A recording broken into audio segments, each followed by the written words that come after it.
presentation over to our presenter, the one you really want to hear from, and that is Eric Oberdorfer. He is a research associate at the Housing Assistance Council. And Eric, you want to get us started? Yeah, thanks, Dan. So as Dan mentioned, my name's Eric Oberdorfer, and before we begin today, I'd like to get a sense of what you guys think the biggest challenge or obstacle to providing safe, affordable housing to rural seniors will be in the coming year. And so we're going to start off today with a poll.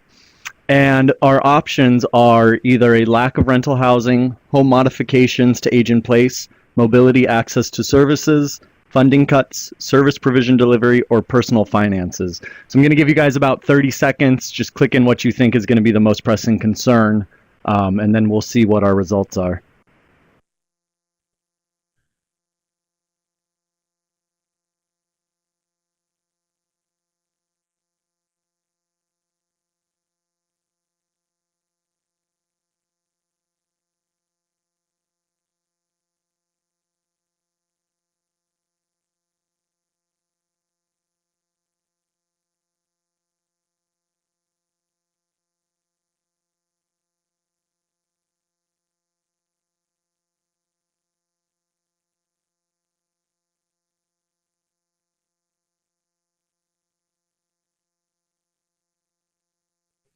All right, so it looks like we still got a couple more votes coming in, so I'll give you guys a couple more seconds. But basing off of this, it seems that funding cuts seems to jump ahead of the pack, with 26.8% of you thinking that's going to be the biggest obstacle. In second place, we have personal finances at 24.3%. Third place, mobility or access to services at 21.4%. Then home modifications to age in place with 14.2%. Lack of rental housing at 7.14%. And lastly, service provision delivery at 4.76%. So based upon this poll, I just want you to kind of keep these ideas in mind as we go through this presentation today, and talk a little bit more about some of the issues and concerns that face our seniors in rural America. So the United States is on a cusp of an extensive and far-reaching demographic transformation as the senior population is expected to more than double in the next 40 years. This will add new stresses to housing, healthcare, and social services that will be felt by our parents, uncles, aunts, grandparents, and even us. But we must remember that this demographic change is not necessarily a negative development as long as we plan and prepare for it. To ensure that all individuals are able to live safely, comfortably, and in dignity as they age, we must first understand the issues, concerns, and trends that exist. And to do so, today's presentation will be broken up into 3 different sections. The first will cover the demographics, economics, and housing conditions of seniors in rural America. The second will discuss housing issues and challenges faced by rural seniors. And then lastly, we'll discuss federal resources for senior housing.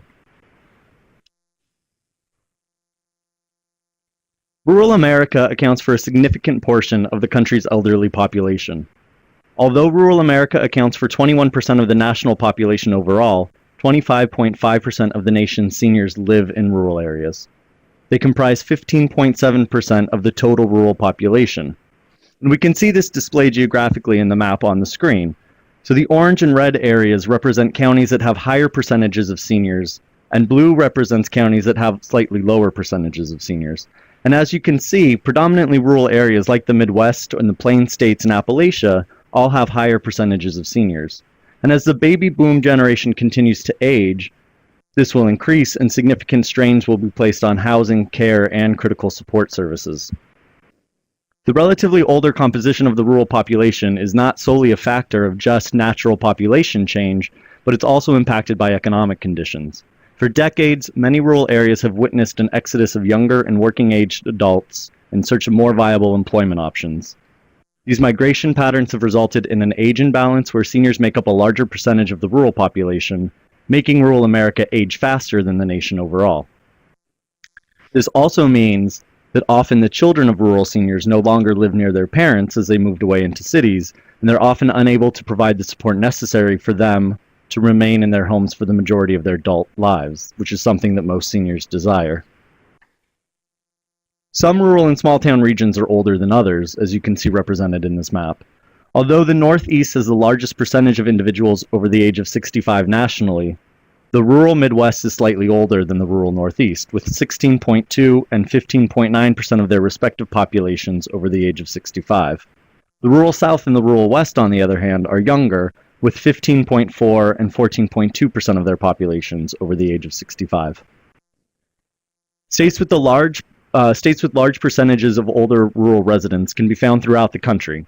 In fact, the Mid-Atlantic, the South, Midwest, West, and Northeast are all represented in the top 5 states with the highest percentages of rural and small-town seniors.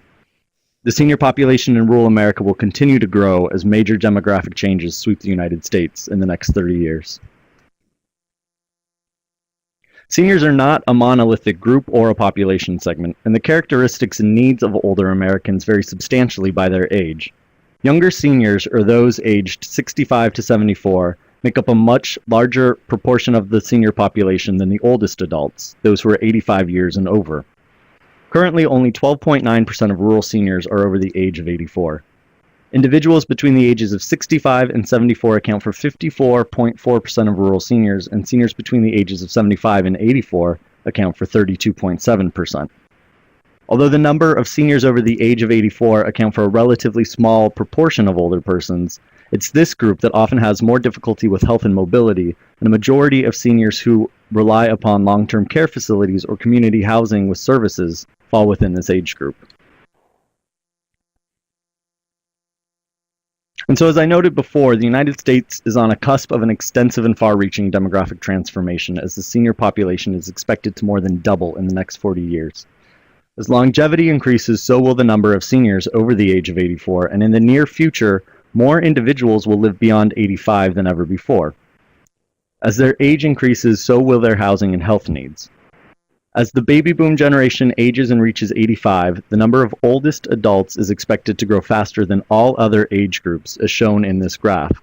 So you can see in orange we have seniors who are 85 and older, in the darker blue, seniors who are 75 to 84, and in the teal color, seniors who are 64 to 74. So you can see that orange color growing significantly as the decades move on.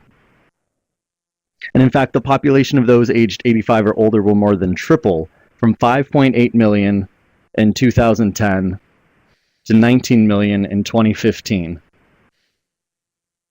19 million in 2050.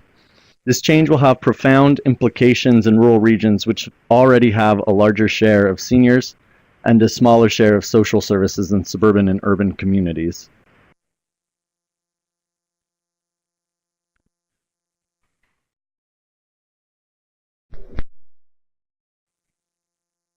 I think we're just Sorry about reloading. that, folks. Here we go.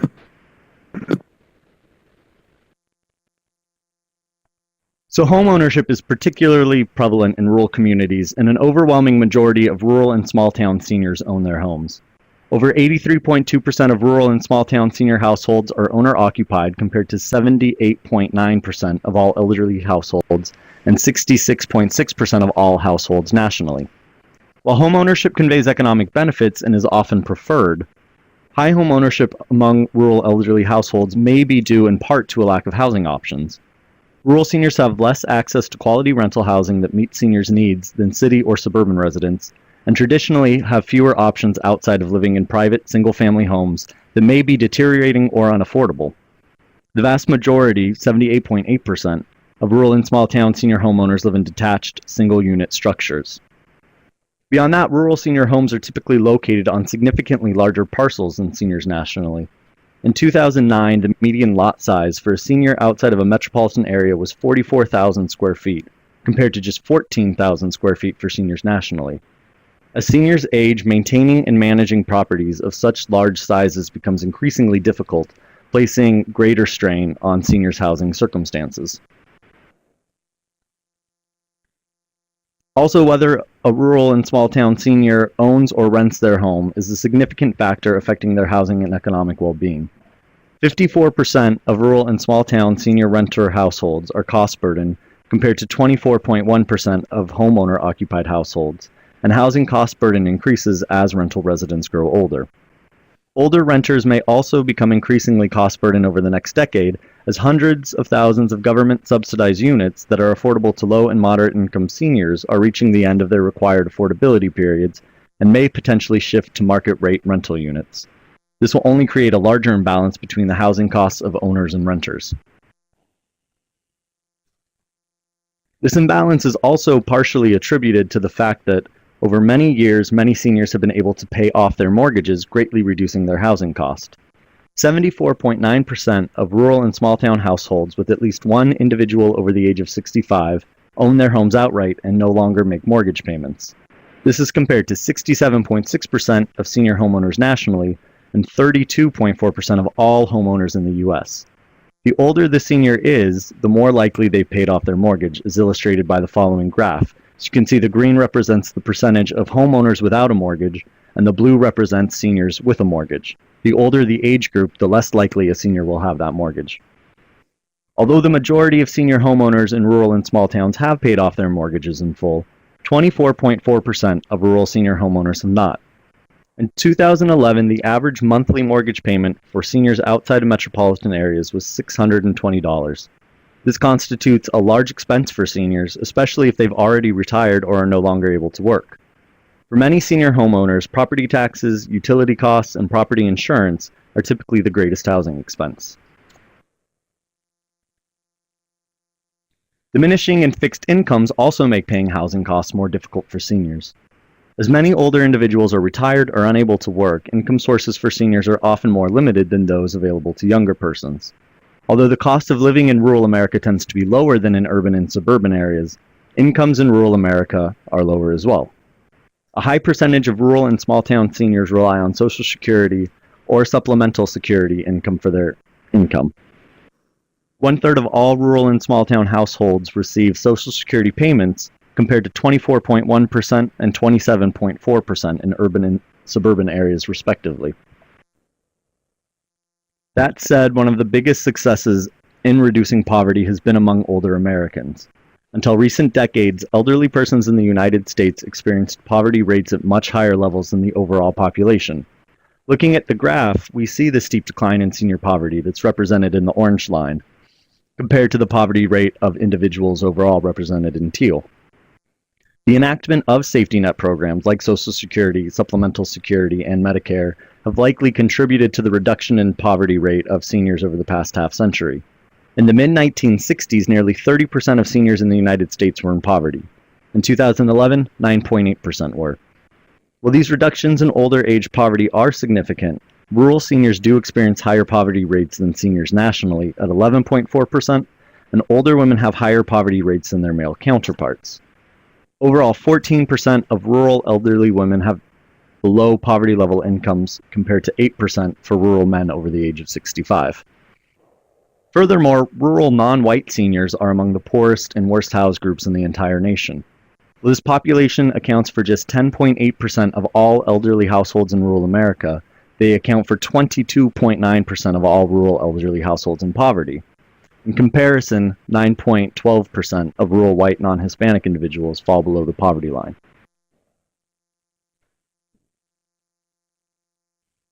All right, and with that, that was kind of a brief overview of some of the demographic, economics, and housing conditions of rural seniors. I know that was a lot of data and a lot of numbers, so I thought we could take a short break, do a little state trivia before we move on to our second portion of today's webinar, which is going to focus more on specific housing issues and challenges. So the question I asked to you is, what state do you think has the highest percentage of rural and small town seniors? And keep in mind that the Mid-Atlantic, South, Midwest, West, and Northeast are all represented in the top 5 states that have the highest percentages. So I want you guys to type your answers into this little poll coming up, and when I see the correct answer, we can stop this. Or, 20 seconds, whichever comes first.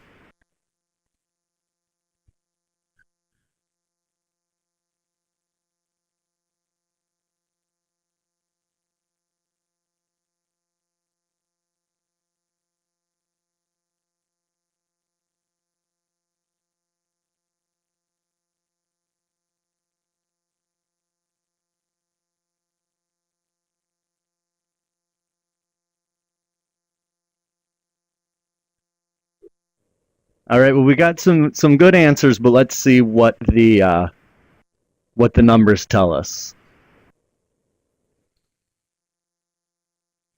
So coming in at number 5, we have Maine with 17.62% of their rural and small town population over the age of 65. In 4th place, we have Oregon at 17.63%. 3rd place is Iowa at 17.69%. In 2nd place, we have Florida at 18.9%, and the state with the highest percentage of rural and small town seniors is Delaware with 20.29%. So as you can see, these states are across the country. They're all over the place. So there isn't really any specific region that's represented more so in this, but Delaware has the highest percentage of rural and small town seniors. So with that, we'll begin the second section about housing issues and challenges. And characteristics unique to rural communities create specific challenges and concerns for an aging population that may not be as relevant in an urban or suburban setting. Regardless, most rural seniors are satisfied with their homes and typically desire to age in place. There's often a social, economic, and psychological attachment that exists with our homes, and the majority of seniors desire to remain in them for as long as possible. Factors of income, differing personal definitions of quality, and fear of losing one's independence also play a significant role. Additionally, sparsely settled rural regions typically do not have the same amount of social service infrastructure as urban and suburban regions, making it difficult for rural seniors to access needed services. So aging in place is a concept that refers to older adults living independently in their current residence or community for as long as possible. As the vast majority of seniors own their own homes, this often means remaining in their current residences. However, aging in place can also be accomplished by moving to a more manageable dwelling, such as a smaller apartment, and living independently therein for as long as possible. Though seniors overwhelmingly prefer aging at home, challenges exist. Physical changes to the body that occur with age make it more difficult for seniors to live independently. Older homes are often not physically accessible for seniors with physical ailments, and home ownership requires onerous or expensive upkeep. Additionally, the existing housing stock in rural areas often lacks a range of choices that could provide options for seniors unable to maintain larger homes and properties. Senior incomes also do not keep pace with their housing costs. These concerns are often greater in rural communities where spread out geographies make it increasingly difficult for residents to access necessary services and amenities. Many seniors remain in their homes long after they can no longer physically, mentally, or financially manage them. In fact, the resistance to move is so strong that it often takes a major life disruption, such as serious illness, an accident, or a loss of a spouse, to provoke housing relocation. For seniors to successfully age in place, they must have access to assistance, transportation, and home upgrades that increase the safety and accessibility of their homes. And there are a range of home modifications that can increase accessibility within a home. Easy alterations include adding non-slip strips to bathroom floors or other smooth surfaces, improving lighting, providing telephones that have larger numbers and letters, installing grab bars, and lever door handles. More complex modifications include installing ramps, chairlifts, stair glides, widening doorways, adding roll-in showers, and lowering countertops. Housing modifications are critical for both senior homeowners and senior renters. States with significant rural populations tend to have the highest numbers of disabled elderly homeowners and renters. In fact, Mississippi, West Virginia, and Arkansas have the highest percentage of elderly homeowners with disabilities, while West Virginia, Arkansas, and Kansas have the highest percentage of elderly renters with disabilities. Although there are challenges, a survey of older adults found that 2/3 of respondents who made modifications on their homes believed that these upgrades would allow them to remain in their home longer than if they had not made the changes. Increased attention to universal design and affordable home modification programs for seniors could also help those with age-related disabilities stay in their homes longer. Although housing modifications are often minor, even these can prove cost prohibitive to seniors without assistance.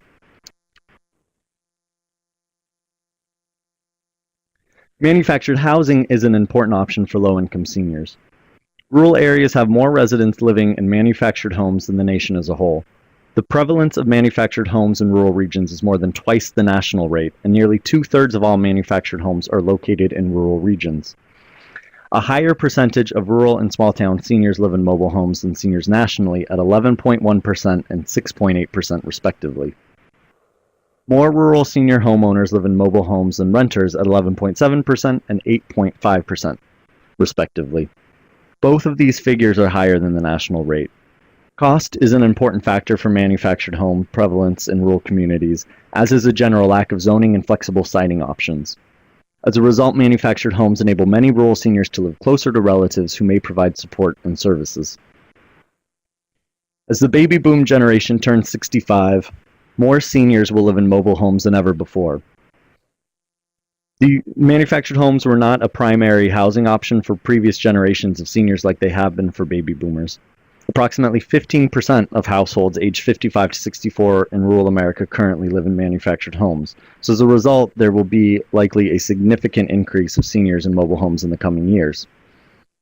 Accessibility will be as significant an issue to these homeowners as it is to those who live in other structures. Many older manufactured homes have narrow hallways, small, poorly designed bathrooms, narrow doorways, and hard-to-use kitchens. Like any other home, modifications can be made to manufactured homes that ease a resident's ability to age in place. These include widening doorways, enlarging rooms or hallways by removing or eliminating exterior walls, and installing accessible sinks, counters, showers, rails, and ramps. These modifications are typically cheaper in a manufactured home than in other homes.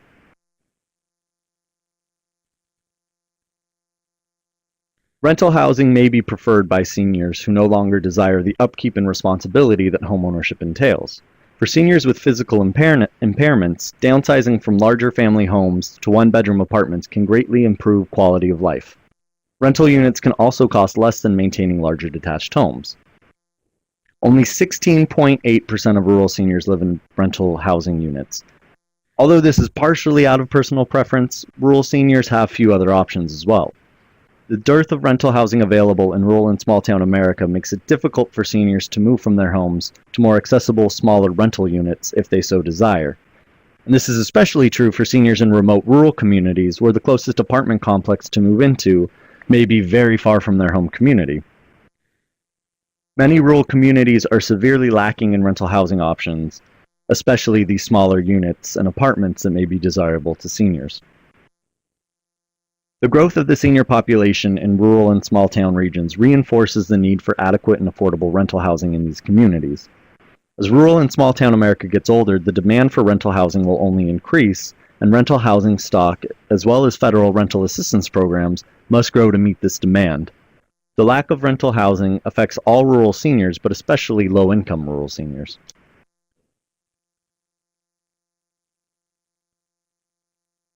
One option for seniors in need of help with daily tasks are assisted living residences. This type of housing is also known by other names, including residential care facilities, personal care facilities, boarding homes, and domiciliary care. These homes provide seniors private rooms or apartments that offer light hospitality care that assists with activities of daily living. In 2009, about 1 million individuals, or 5% of the national senior population, lived in assisted residences.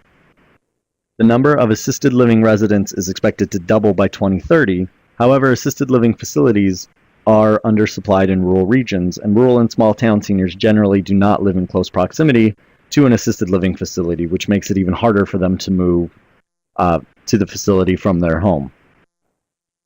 Although assisted living facilities provide seniors with additional housing options to age in place, costs for this housing arrangement can often be prohibitive.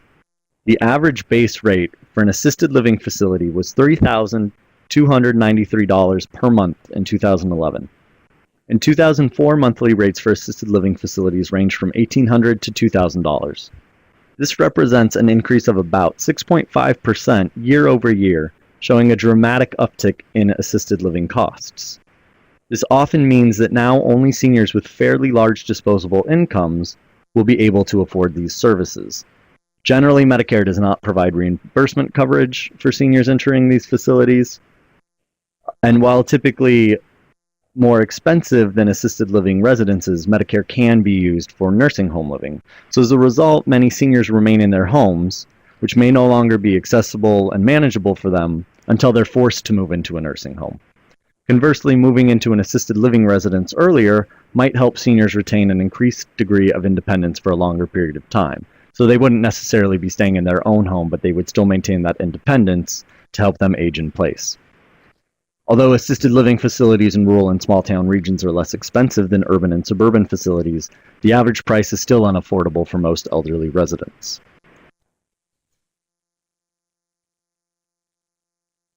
Access to transportation is vital for seniors who wish to age in place and is especially critical for seniors who typically must travel long distances to access services.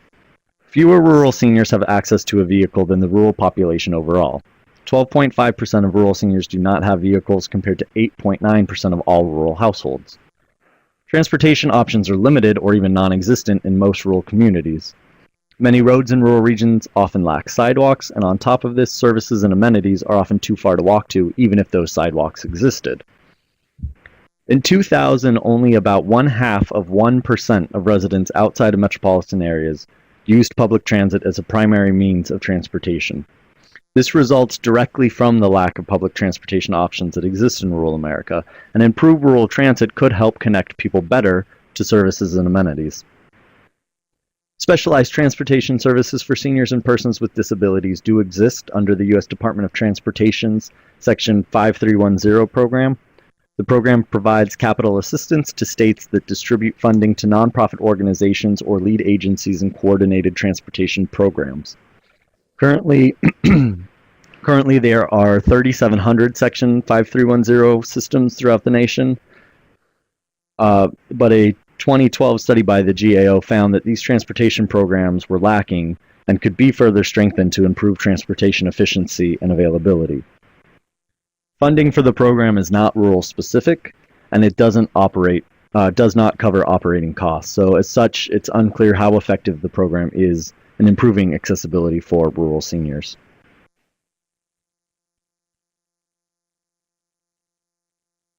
Reverse mortgages are a relatively recent financial innovation that allow homeowners to receive payments each month from lenders. Instead of paying a mortgage payment to the lender to pay down the debt, the homeowner does the reverse by withdrawing equity from the home in the form of cash while still retaining home ownership. Only one type of reverse mortgage, the Home Equity and Conversion Mortgage, or HECM, is insured by the Federal Housing Administration and is regulated by the U.S. Department of Housing and Urban Development. To receive a HECM loan, HUD requires that borrowers are at least 62 years of age, are not in default on any government debt, and complete a prescribed housing counseling program before the loan is closed. The use of HECM mortgages nationwide increased dramatically between the years 2000 and 2009. In 2000, there were only 6,625 reverse mortgages, compared to 112,757 in 2009. Before taking out a reverse mortgage, it's critical for seniors to be knowledgeable about the program. In order to assist seniors opting for a reverse mortgage, HUD requires housing counseling sessions to ensure borrowers understand all implications of the reverse mortgage. Seniors who utilize reverse mortgages typically receive funds in lump sums or in monthly advances or through a line of credit or in a combination of all three. Seniors that rely on federal assistance programs like supplemental security should use caution when opting to receive a lump sum type of reverse mortgage, which gives the maximum amount of money available to the senior in one upfront payment, as this may disqualify them from needed programs. Reverse mortgages can incur significant upfront expenses as fees and costs are added to the balance of the loan on the outset. For example, with HECM loans, the FHA requires a single upfront mortgage premium equal to either 2% of the home's appraised value or $620,000, whichever is less. As of 2010, a new HECM Saver option allows a payment of 0.01% of the home's appraised value. Reverse mortgage holders must also pay a 1.25% premium of the entire loan balance as well as a monthly service fee. There are additional drawbacks to the reverse mortgage program. A senior with a reverse mortgage who desires to move into a new home must pay the remainder of the debt of the mortgage in full before doing so. Seniors who access reverse mortgages also no longer have the equity from their home if any unforeseen expenses or tragedies occur, Furthermore, when the homeowner with a reverse mortgage passes away, their heirs must then pay off the entire principal plus accrued interest and service fees in full. And if they cannot do so, the lender then has the right to foreclose and sell the property. This is especially prevalent in lower income households and communities where the inheritance of property is often considered incredibly important, but such high amounts of money and credit are not readily available. In light of the foreclosure crisis of the late 2000s, reverse mortgages no longer seem to be as feasible for rural seniors as they once were. Although the 2000s saw a dramatic uptick or a dramatic increase in reverse mortgages, their use has declined since 2009. HECM loan use in 2011 was lower than 2009, and since then, two major lenders, Bank of America and Wells Fargo, have exited the reverse mortgage field. So a number of programs exist within the federal government that either target or have special features for persons over the age of 62. Many of these programs are administered either by HUD or USDA's Rural Development Program, and throughout the years, these programs had offered a critical service for seniors who would otherwise struggle in obtaining and securing safe and affordable housing. So we're going to cover just 3 of those in the presentation today, but keep in mind there are more covered in the report that's available online. So HUD's Support of Housing for the Elderly program, which is also known as the Section 202 program, aims to expand the supply of affordable housing with supportive services to the elderly. Section 202 is open to any very low-income household comprised of at least one person who is 62 years or older at the time of initial occupancy in urban, suburban, and rural and small-town communities. The program provides options that allow low-income seniors to live independently but in an environment that provides support for daily activities. Rent subsidies are provided to ensure affordability. These subsidies cover the difference between the HUD-approved operating costs and tenant contributions toward rent. Project rental assistance contracts are approved initially for 3 years and are renewed based on the availability of funds. 730,000 additional senior housing units will be needed by 2020 to address the housing needs of low-income seniors, especially as this population continues to grow. Unfortunately, a significant number of current units are at risk of losing their status as Section 202 housing as they reach the end of their 40-year agreement with HUD. Moreover, funding has declined significantly over the last decades.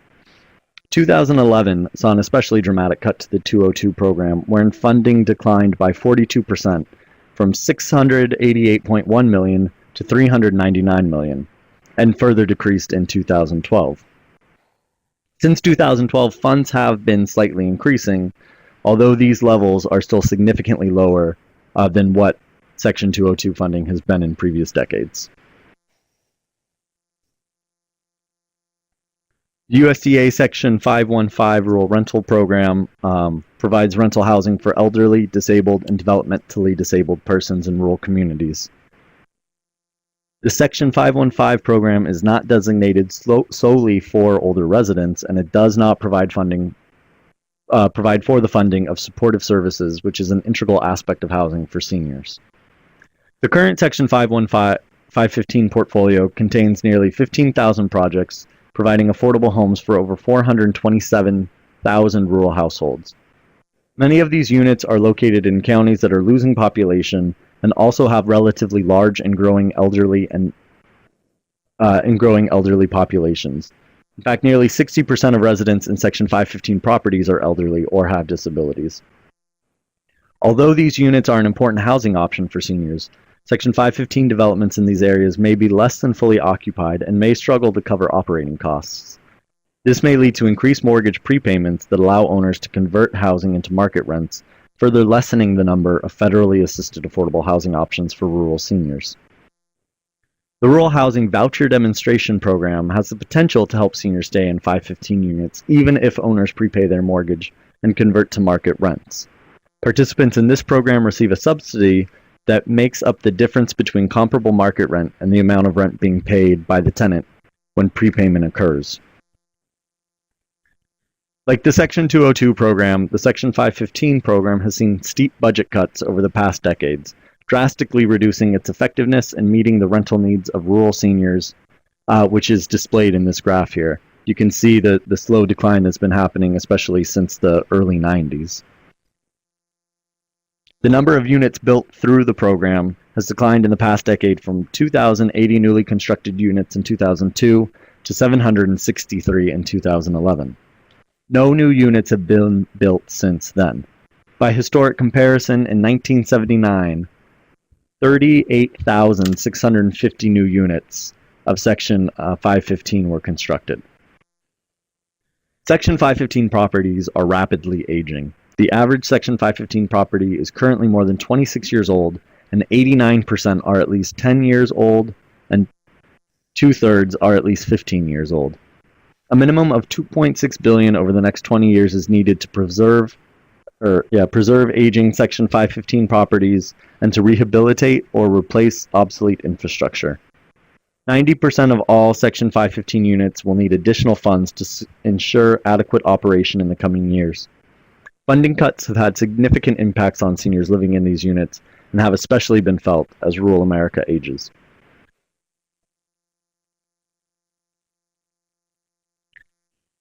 The Housing Repair and Rehabilitation Loan Grant Program, which is also known as the Section 504 program, provides loans and grants to very low-income homeowners to repair, improve, or modernize their dwellings, or to comply to health and safety standards. Although loans are available for any eligible rural household, grants are available only to homeowners who are 62 years of age or older and cannot repay a Section 504 loan. Funding for the 504 loan program has decreased significantly over the past few years as well, which we can see in this graph on the screen. So the orange line represents the Section 504 loan program, which is open to anyone, and the brown maroon colored line represents the grant program, which is available to those who are 62 years of age or older. Funding for the loan program decreased by 71% between 2010 and 2012, and you can see that really steep drop-off right there on the graph. Funding has slightly increased since then, but it still remains low comparatively. Funding for the 504 grant program, which targets seniors specifically, has been a little more consistent as it's represented in the maroon color.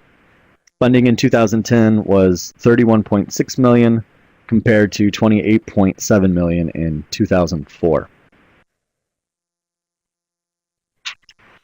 So the challenges discussed today point to an underlying gap in housing options and availabilities that exist in rural America. In far too many rural communities, the only housing options for seniors are their own homes or nursing homes, which are often very expensive and typically limit the amount of independence that a senior has to a significant degree. With the scope and magnitude of the looming demographic shift of seniors, rural communities will need to develop a range of housing options such as rental housing, rehabilitation, and repair programs. Rehabilitation and repair programs, housing with services, and assisted living. These options not only enhance the lives of seniors, but are fiscally prudent measures that are generally more cost-effective than long-term care options. Federal resources exist that provide assistance for rural seniors to access a greater cross-section of housing options. However, the constrained budgetary environment that we're in has limited these programs' effectiveness. The senior population in America is increasing. Although new stresses will be placed on housing, healthcare, and social services, this is not necessarily a negative development, as I mentioned before, but rather we should use this opportunity to begin to think seriously about strategies that will ensure that our seniors are able to age safely, comfortably, and in dignity. Although more housing options exist for seniors than in previous generations, rural geographies still face obstacles that must be addressed to ensure that this goal is reached. Cuts to federal programs must cease so that seniors are able to continue receiving the assistance that they need and that they've earned throughout their lives. The impacts of these issues play a considerable role in the quality of life of seniors, and they really cannot be overemphasized. And with that's the end of the presentation. Before we move into questions and comments, I just want to thank you all for attending today. Again, and I noticed someone asked this question earlier, the PowerPoint slides and the recording will be available on our website, www.ruralhome.org, in the next couple of days. And I would also like to thank the Atlantic Philanthropies, who helped us fund this research, as well as the U.S. Department of Housing and Urban Development, who provided additional support. And with that, I will hand it back over to Dan. All right, everyone. If you'd like to submit a question, feel free to do so in the chat box. Also, just so you know, if you see this little arrow, if you would like to download the report directly from this meeting, you can see the files pod that you have over on the right-hand side of your screen. You can do it directly from there. So far, it looks like you're being shy, but we do have some questions that were submitted ahead of time and emailed to us. So if you... we'll start with those. Do you have any examples of successful programs that link services and aging in place aside from assisted living residences?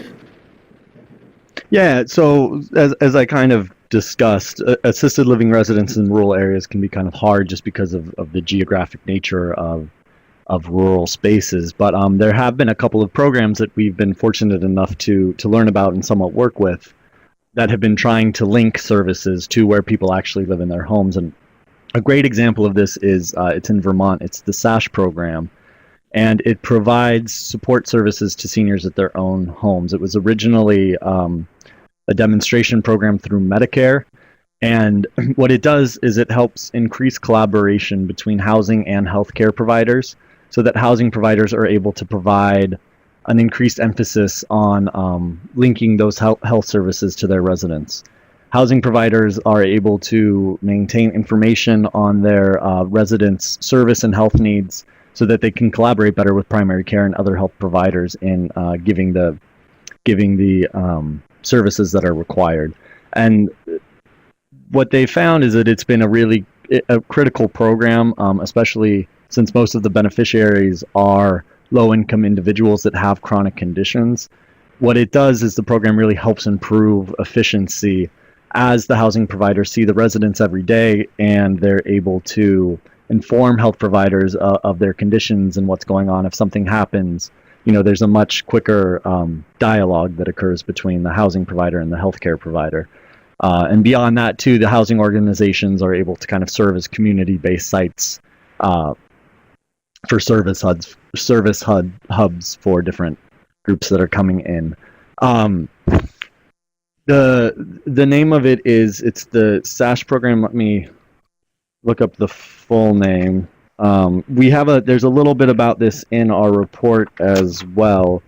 But one of the things about it too is that it's proved really successful in Vermont, and something that's come up with individuals as we've talked to them about this who maybe are from states that have more challenges in terms of assigning funding to different senior programs, is that that works in Vermont, but would it work anywhere else? And actually something that's happening right now is in West Virginia, there's a consortium of housing providers and healthcare providers that are working on kind of instituting the same type of program, and it includes the Woodlands Development Group, and they're right now adapting it to kind of meet the need and the politics of West Virginia to see what they can do. So the program, it's the Support and Services at Home program in Vermont. And I believe they have a pretty good website too that talks a little more about it, and as I mentioned, there's some more information on it in our report as well. All right, it looks like we have one more question submitted, and we're running right up against the end time for this meeting. So if you have any other questions, feel free to submit it to us afterwards. But we have a question from Dave Bettler. Do you have examples of clustered senior housing using manufactured homes with nearby service providers and/or transportation?